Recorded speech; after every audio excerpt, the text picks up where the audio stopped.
Hey kids, what's up? Hello class, how you doing today? What we're going to be going over today is arrays. So first thing we want to do is go to Student Computer Math, click on the arrays folder, and then we're going to see all this. First thing I want you to note is these two files are the oldest and thus have the least amount of information. This is the actual assignment if you want to check that out. We're also going to look at the 6th period one because that was the last class that I taught this to. We're going to download this Java file. So I'm going to not left click on it but right click and do download. And when that pops up, I'm going to click on the little arrow and go show in folder, and that's going to open up my downloads, and then I can simply just drag the file over into my BlueJ, and then when I can compile and run it, it'll run right away. I'm also going to right click on the PDF and download that as well, and it opens up in Adobe. We want to note the following things. This first page, what we have is red, green, purple, and blue. This is the pseudocode that we got. And now when we scroll down to the next page, we have red, purple, and blue. So red, purple, and blue, red, purple, and blue. Those are the 3 pieces of information that we need. Now we put those exactly in these 3 spots. So no matter what, we're mainly only changing these 3 spots. Just like for loops, where we're changing the equals 0, this nums.length, and this plus plus. This value that used to go here, my starting value, is now up here. And notice it's a different variable as well. The next one is our nums.length, which was usually our ending number, is no longer the actual ending number, but the position. So this is just the number of numbers. And this is the ending actual number. So it's a little bit different. So they are not equal, not always. Sometimes they are. And then last but not least, our change, instead of being right here, is now down here. So this would be a I plus equals 2 is now down here where it says sum equals sum plus 2. You can also write that as sum plus equals 2 as well, but I put it here just in case. Now, the other thing I want you to realize is we have a couple of things on here. First off, this is commented out for a purpose, because down below this code is an advanced for loop that I need you to do to output the values, because sometimes you're not using the for loop to traverse the entire array and you're changing this to 1, 2, 3, or 4 depending on when you want to start. Also realize that this right here you're probably going to have to use. What it does is it goes for the previous value. So if we have an array of 4 numbers, 2, 3, that means we have like a sub I. A sub I starts here and then it moves to here, moves to here, moves to here. So if we have a sub I to be here, that means this spot is a sub I minus 1. So when we're working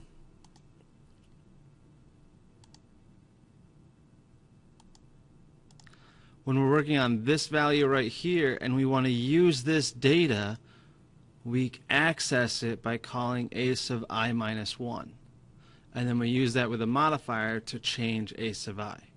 And usually you only want to change a sub I or num sub I when you're going through the array. Just because then it'll get way too complicated if you're changing something else. Only do one thing at a time. That's why the for loop traverses through the entire array. And then if we wanted to get to here, this is a sub I minus 2 because it is 2 spots behind a sub I. Now I left this all commented out so you can just delete it because you don't need it for every single one, but you do need it at some point just so you can see what's going on. The next thing I want you to look at is the static number assignment, which means I want to go to nums of 6 and set the value to 3.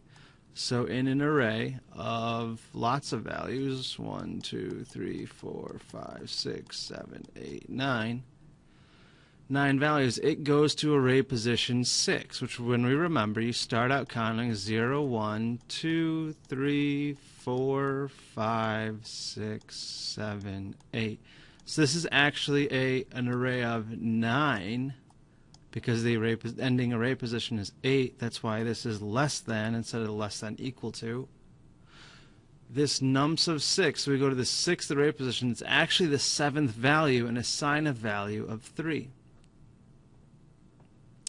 Now by doing that, this is a static assignment. We can use that to calculate the other data. The other thing I want to mention is it is very important for you to do the pseudocode.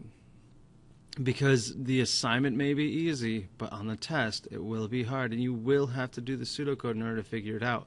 And this pseudocode saves you the most time by creating the answer in the quickest form.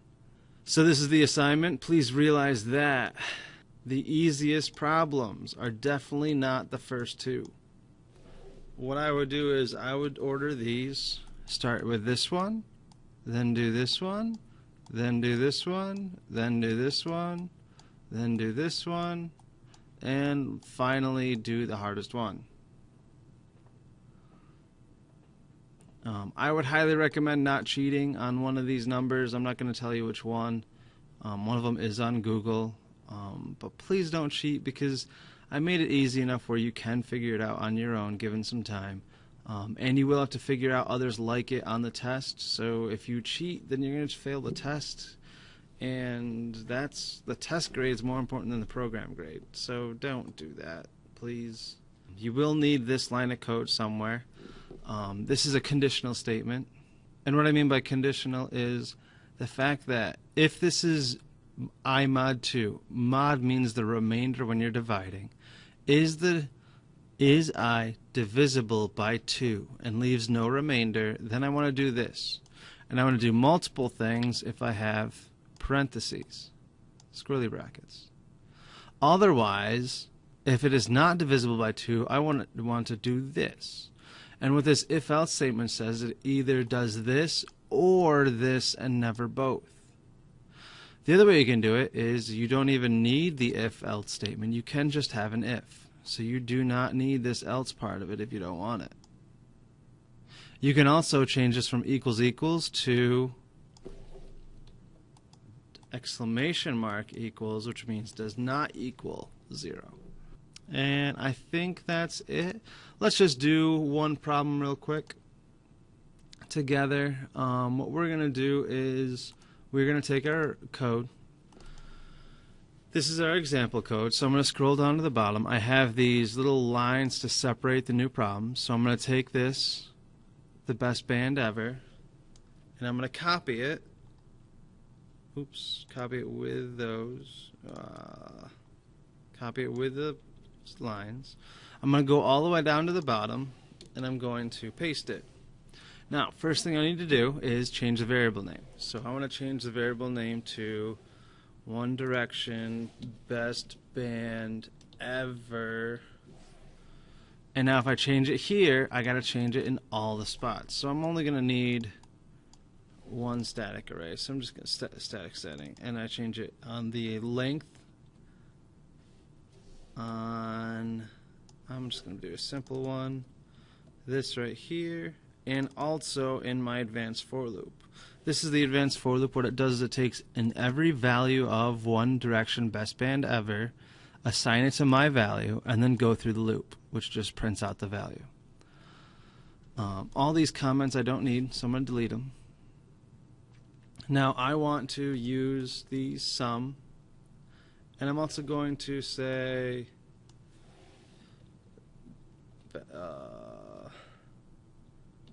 best band below, just so that I know what I'm working on. I want to say let's do this. The years that One Direction had a music video. So they had a music video in 2011, 2012, 2013, 2014, 2015, 2016. 5 2001, 2, 3, 4, 5, and 6 2016s. 1, 2, 3, 4, 5, 6. So we have 1 2011, 2 2012, 3 2013, so on and so forth. So it's going to be a little bit tricky. So what I'm going to do is I'm going to actually use all of them. So my sum is first going to be 1.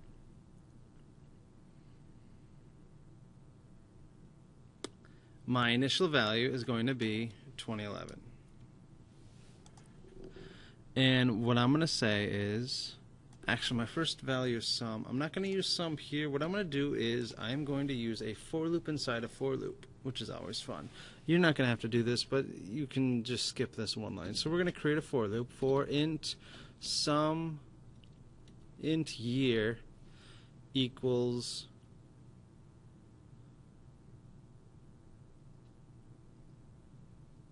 two. Yeah. Actually, let's create this. Let's do int count equals 2. Year equals count. Year is greater than 0. And year minus minus. So what that means is we are going to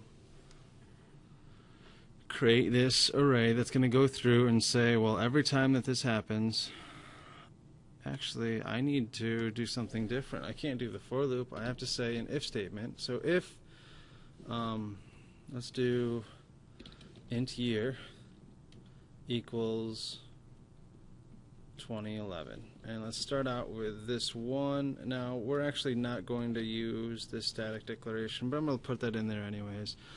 So we're starting at 2011. I need another variable, int times equals 1. So if count is greater than 0, I need to say this equals year. And then every time we do that, we want to decrease count by 1, count minus minus. So what we're doing here is we're taking the year value and assigning it to the current array position if count is greater than 0. So count is initially 1. We're going to assign it the first year, decrease count, counts then 0, so it breaks out. So that's good. Every time it breaks out, if it's else, I want to, so if basically count equals 0, then I want to increase time. So I'm going to say times plus plus, because every time we increase the year, so I'm increasing the year by 1, that means I'm increasing the amount of times I output it by 1. And then I will say times goes up. What else goes up? If this increases to 2, I also increase year. So I go year plus plus. And I reset count to be times. So count equals times. Which means I not only increase the year, I increase times, and I reset count 2 times so then I can go through and traverse it. And the only other question is we have basically 1 plus 2 plus 3 plus 4 plus 5 plus 6, which equals 6, 11, 15, 18, 21. So my max array positions is not 10, it's 21. And then we're going to print it out. So let's compile and see if I made it work the first time. And oops, no I didn't. Pretty close. I have starting values that do not work whatsoever. So we got to check out why that happens. And do I get up to the max value? I don't know if I do. Nope. I lose all my 16s and some of my 15s. So let's go in and take a look. What are we doing wrong here? We're starting at 4. We want to start at 0.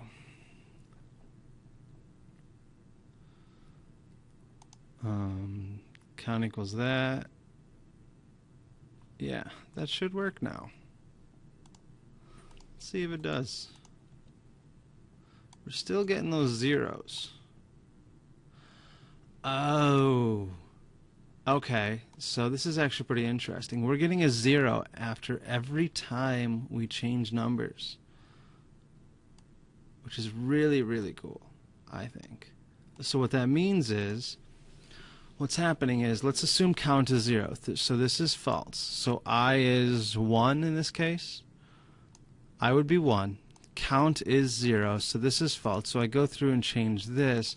But down here, I have to decrease count so that count goes back to 1 when I increase it. So now when I compile, which if you want to see it, you'll see what will happen. There we go. So no longer when I have that, when I'm running the else, am I assigning a 0 value to the next array position.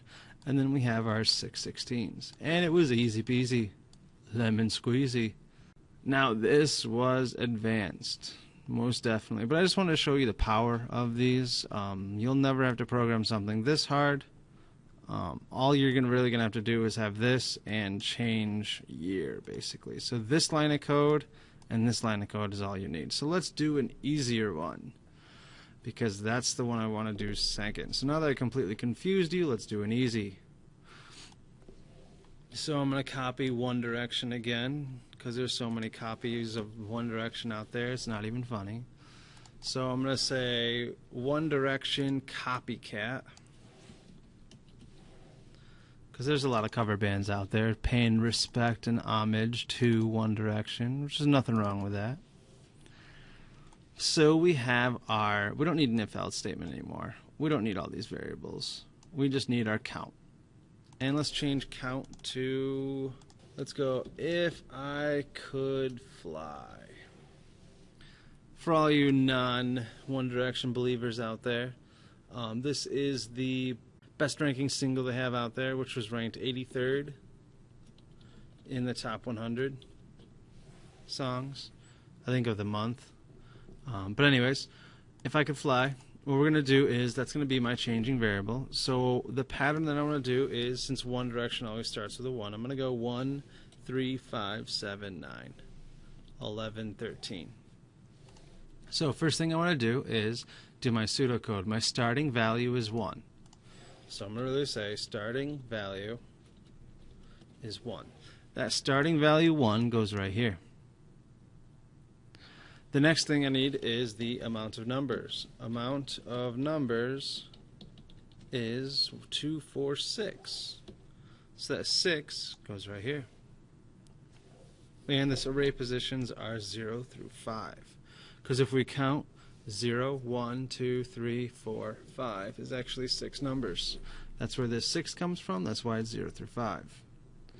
And last but not least, the change is +2. So we go down here and we say One Direction copycat sub I equals if I could fly. If I could fly. I'm just kidding. I don't know how the song goes. And then the next thing I do is I change if I could fly to plus equals 2. That means what we have to do is if I could fly to become if I could fly. If I could fly to +2. So what that does is it takes the value if I could fly and adds 2 to the value if I could fly. And there we go. We have our change. We go through all the array positions. We start with 1. We increase by 2. We have 6 values. And that's it. So now when I compile and run this, boom.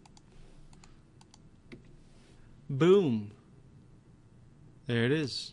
1, 3, 5, 7, 9, 11. Just like we wanted. And that's pretty much it. All you have to do is go out and fill out all those values, and good luck with that. I will see you later.